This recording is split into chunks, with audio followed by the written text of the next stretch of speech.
नमस्कार। आज हम एक एकदम नए विषय को लेकर आपके सामने प्रस्तुत हुए हैं।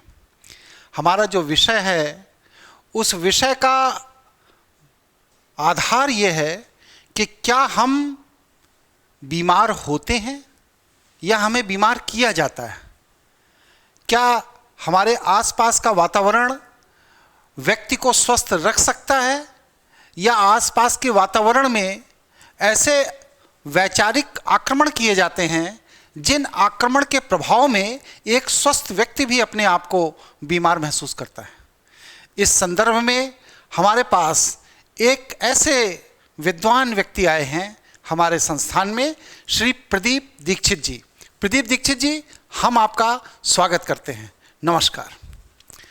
प्रदीप दीक्षित जी, आप किसानों से जुड़े हुए व्यक्ति हैं, प्राकृतिक खेती आप करते हैं और प्राकृतिक कृषि में आपने प्रकृति के निरंतर करीब रहते रहते क्या ऐसा महसूस किया कि क्या हमारी कृषि में जो हम अनाज या जो फल पौधे पैदा करते हैं उनके खाने पीने से हम बीमार पड़ रहे हैं या हमें किसी वैचारिक आक्रमण के द्वारा योजनाबद्ध तरीके से बीमार किया जा रहा है। इस विषय में आपका क्या मत है? धन्यवाद योगेश जी। जैसा आपने कहा कि हम बीमार किए जाते हैं या बीमार पड़ते हैं, इसमें देखिए मैं सबसे पहले कहना चाहता हूँ कि हमारा जो शरीर है, जो प्रकृति का दिया हुआ, परमात्मा का दिया हुआ, हमारा शरीर केवल स्वस्थ रहने के लिए बना है और हमारा शरीर स्वस्थ रहना ही जानता है, यही उसकी प्रकृति है। लेकिन आज की तारीख में, समाज में, देश में, विश्व में कुछ ऐसी शक्तियाँ हैं जिनका व्यवसाय केवल व्यक्ति को बीमार करने से ही चलता है। तो वो बहुत सारे तरीके, नए नए तरीके ईजाद करती हैं कि जिससे आम पब्लिक, जनता, हम समाज बीमार हो, जिससे कि उनका अपना स्वार्थ सिद्ध हो सके। और उसके लिए वो क्या करते हैं कि आपको एक गीता के 17वें अध्याय में 3रे श्लोक में कृष्ण जी ने कहा कि जैसी हम श्रद्धा रखते हैं, जैसा हम विश्वास करते हैं वैसे हो जाते हैं।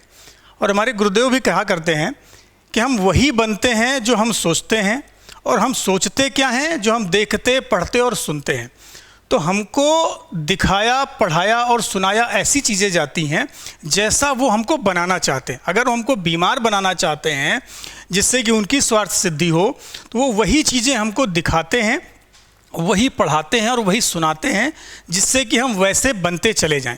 आजकल आप बहुत सारे टीवी विज्ञापन हैं या बहुत सारे सोशल मीडिया पे ऐसी चीज़ों पे केवल वो चीज़ें दिखाई जाती हैं कि हम बीमार हो रहे हैं या हम बीमार हो जाएंगे तो ये करेंगे, हमें बीमा पॉलिसी लेनी चाहिए, हमें बीमारी के लिए पैसे इकट्ठे करके रखना चाहिए, हम बीमार होने के बारे में ज़्यादा बताया जाता है, ना कि स्वस्थ रहने के बारे में।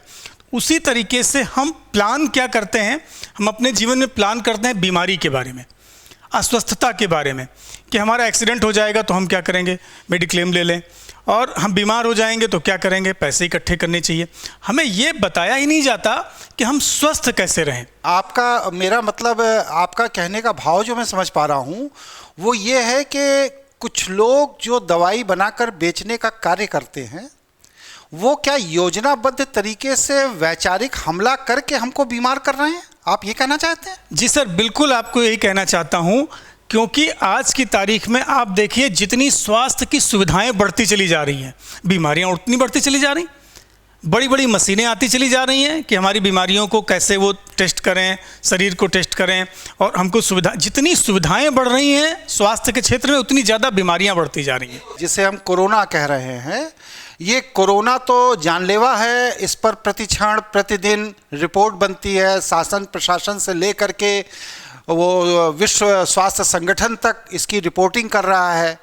और हर व्यक्ति के सामने, घरों के बाहर जहां कोरोना होता है, बल्लियां लगा दी जाती हैं, प्रशासन लॉकडाउन लगाता है, आपको मुंह में मास्क पहनने के लिए प्रेरित करता है, या इसी तरह की और एक्टिविटीज़ के लिए शासन प्रशासन कानून बना करके आपके ऊपर दबाव बनाते हैं। तो आपके कहने का भाव कहीं ये तो नहीं कि इस तरह की जो एक्टिविटीज़ हैं ये हमारे अंदर से रोग के लड़ने की क्षमता को कम करती हैं और हमें बौद्धिक रूप से बीमार होने के लिए प्रेरित करती हैं? क्या आप ऐसा कुछ कहना चाहते हैं? बिल्कुल मैं यही कहना चाहता हूं कि हमारे ऊपर मानसिक बौद्धिक आक्रमण हो रहा है, और जिसके जरिए वो हमारे दिमाग में इन सब चीज़ों को प्रेषित करते हैं अपनी तमाम सारे माध्यमों के जरिए, चाहे वो मीडिया संचार माध्यम हो, कि हम हर समय कोरोना के बारे में सोचते रहें। व्यक्ति जैसा, मैंने कहा ना कि हम वही बनते हैं या हम वैसे ही हो जाते हैं। आज से 5000 साल पहले कृष्ण जी ने अगर गीता में कहा था ये चीज़ कि जैसी हम श्रद्धा रखते हैं वैसा ही हम होते चले जाते हैं, तो अगर हम कोरोना में श्रद्धा रखेंगे तो कोरोना हमको होगा। अच्छा, मतलब ये है आपका कहना कि कोरोना सोचने से कोरोना होता है? सर, प्रत्येक कार्य जो भी हम अपने जीवन में करते हैं उसकी शुरुआत सबसे पहले, हम आईएएस भी अगर बनते हैं या कोई भी विद्वान या डॉक्टर बनते हैं तो उसकी शुरुआत सबसे पहले सोचने से होती है। जैसा हम सोचेंगे वैसे ही हम बनेंगे। और हम सोचेंगे क्या? जो हमारे आसपास का माहौल होगा, जैसा हमको दिखाया पढ़ाया जा रहा होगा, सुनाया जा रहा होगा, उसी को हम सारा दिन अपने दिमाग में मंथन करते रहेंगे और धीरे धीरे वो चीज़ें हो जाएंगी। आपको एक बहुत छोटा सा किस्सा याद होगा, एक सोशल मीडिया पे खूब चलता है कि अमेरिका में एक व्यक्ति था, उसको मौत की सज़ा हो गई। तो कुछ साइंटिस्टों ने उसके ऊपर ये विचार करने की कोशिश की कि इसके ऊपर हम टेस्ट कर लें। तो उससे कहा कि भैया देखो, हमेशा तो आपको डेथ चेयर पे बांध के मौत दी जाती है, इस बार आपको हम सांप के डसने से मारेंगे। तो उसने कहा ठीक है भाई, हमको तो मरना ही है, चाहे जैसे आप मारो। उन्होंने उसको चेयर पे बिठा दिया, उसके आंखों पे पट्टी बांध दी, 2 पिन लेकर के उसके चुभा दी। उसको लगा कि हमको सांप ने डस लिया है, वो मर गया। उसके बाद जब उसका पीएम हुआ, पोस्टमार्टम हुआ, उसमें सांप का जहर निकला। सांप का जहर कहाँ से आ गया? हमारा शरीर अपने आप में पूरी एक फैक्ट्री है। जो कुछ भी हम खाते हैं, हमारे शरीर को जो कुछ भी चाहिए उसी में से ले लेता है। तो आपका कहना यह है कि जो कोविड को कंट्रोल करने के लिए पूरी दुनिया में इतनी जांच, इतने वैक्सीनेशन, दवाइयां और सारी चीज़ें बनाई जा रही हैं, इनकी कोई आवश्यकता नहीं है। बस सिर्फ अगर हम अपने चिंतन के स्तर में सुधार करें तो हम बड़े से बड़े रोग को हरा सकते हैं। आपके कहने का भाव मैं ये बिल्कुल बिल्कुल बिल्कुल यही मैं कह रहा हूँ कि केवल अगर अपनी सोच की शक्ति को हम मजबूत रखें, अपने सोचने को और सोच विचार, अपने इम्यूनिटी बढ़ाएं, दिमागी हालत अपनी ठीक रखें, तो हमारे ऊपर किसी भी तरीके कोई हमला किसी ना हो सकता है, ना हम बीमार हो सकते हैं। बस हमको केवल और केवल सोचने की ज़रूरत है कि हम स्वस्थ हैं।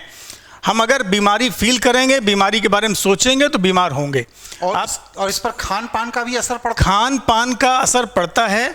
अगर हम शुद्ध खा रहे हैं, शुद्ध हवा ले रहे हैं, शुद्ध अच्छे विचार के साथ रह रहे हैं, तो हमारे ऊपर किसी भी तरीके की कोई बीमारी नहीं आएगी। खान पान में क्या है भाई, आप ये समझिए सर कि जो कुछ भी हमको खिलाया जा रहा है वो उसी प्लानिंग के तहत खिलाया जा रहा है मार्केट में कि हम बीमार कैसे। आपको बताऊं, मैं कहना चाहता हूं, बिल्कुल खुलेआम कहना चाहता हूं कि जितनी बड़ी इंडस्ट्री हमको स्वस्थ रखने की है, उससे कहीं बड़ी इंडस्ट्री हमको अस्वस्थ रखने की, हमको बीमार रखने की चलती है, जिसमें सारी संस्थाएं जानती। आप कहते हैं कि आपको ये नहीं खाना, आपको बड़े बड़े विद्वान हैं कहते हैं कि ये नहीं खाना। अगर नहीं खाना तो मार्केट में बिक क्यों रहा है? कोई चीज़ अगर जहर है, प्रिजर्वेटिव जहर है, जो चीज़ मार्केट में नहीं मिलनी चाहिए। सरसों के तेल के बारे में कहा जाता है कि सरसों का तेल आज की तारीख में मार्केट में भी सरकार को ऐसे गाइडलाइंस जारी करनी पड़ती है कि सरसों के तेल में अब सरसों का तेल ही होगा। इसका क्या मतलब हुआ? इसका मतलब सरकार को मालूम है कि सरसों के तेल में सरसों का तेल नहीं होता, या संस्थाओं को मालूम है, तो उनको वो सब चीज़ें अपने आप करनी पड़ेंगी कि जो हम बीमार करने, बहुत सारी चीज़ें हैं जो अप्राकृतिक, हमारा शरीर प्रकृति ने बनाया है और हमारा शरीर सभी प्राकृतिक चीज़ों को ग्रहण करता है। हमारा शरीर किसी भी अप्राकृतिक चीज़ को एक्सेप्ट नहीं करता, और उसी से जो कुछ भी हम 108 एलिमेंट्स जो हैं हमारे साइंस में पढ़ते हैं हम लोग पीरियोडिकल टेबल में, वो प्रत्येक वस्तु में 108 एलिमेंट्स होते हैं जो हम ग्रहण करते हैं। हमारा शरीर उसी में से जिस चीज़ की उसको आवश्यकता है वो ले लेता है, बाकी मल के मूत्र के जरिए बाहर निकल जाता है। तो आप इस तरह की प्रेरणा देने के लिए या लोगों में इस तरह की जागरूकता फैलाने के लिए कि व्यक्ति के विचार ही व्यक्ति को अस्वस्थ करते हैं, या व्यक्ति के ऊपर ऐसे बौद्धिक हमले हो रहे हैं कि व्यक्ति अस्वस्थ रहे, इसकी जागरूकता के लिए आप इस समय क्या कर रहे हैं? देखिए, सबसे पहले हम लोगों को यही कहना चाहते हैं और इसके हम लोगों को प्रेरित भी कर रहे हैं कि हम प्राकृतिक जीवन जिएं, प्राकृतिक भोजन करें। और विचार जो हमारे हैं कम से कम मेडिटेशन करें और ऐसी अप्राकृतिक चीज़ें ना देखें ना सुने। जो चीज़ें समाज में बहुत सारी चीज़ें भ्रांतियाँ फैलाई जा रही हैं। बहुत छोटी चीज़ में अभी कहीं बैठा था, आपको बताऊं, लोगों ने कहा कि पीपल का पेड़ घर में नहीं लगाना चाहिए। समझ रहे हैं सर? हमने पूछा क्यों नहीं लगाना चाहिए, बोले लोग ऐसा कहते हैं। हमने कहा क्यों कहते हैं, उनके पास कोई जवाब नहीं था। या ऐसे ऐसे चीज़ें जो हमारे लिए कभी अच्छी होती हैं, अच्छी थी, कहते हैं उनको अपने आसपास नहीं। कहते हैं लोग कि महाभारत घर में नहीं रखना चाहिए, इससे क्या होता है, घर में झगड़ा होता है। मतलब ऐसी ऐसी भ्रांतियाँ धीरे धीरे फैला दी गई कि जो चीज़ें हमारे लिए अच्छी थी कभी, वो अब बुरी हो गई, जो बुरी थी वो आज की तारीख में अच्छी हो गई।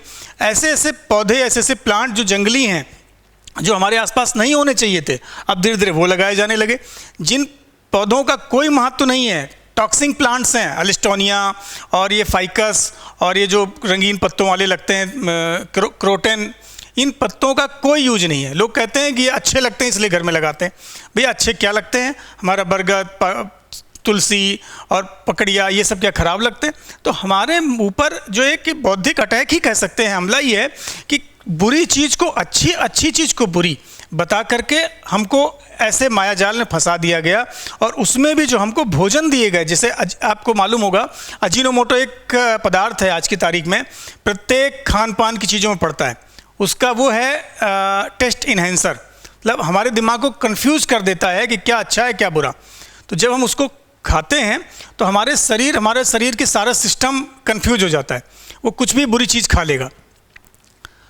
बहुत सारी ऐसी चीज़ें हैं। हम टूथपेस्ट में अपने फ्लोराइड इस्तेमाल करते हैं। फ्लोराइड का केवल एक ही काम है, मानसिक गुलाम बनाना।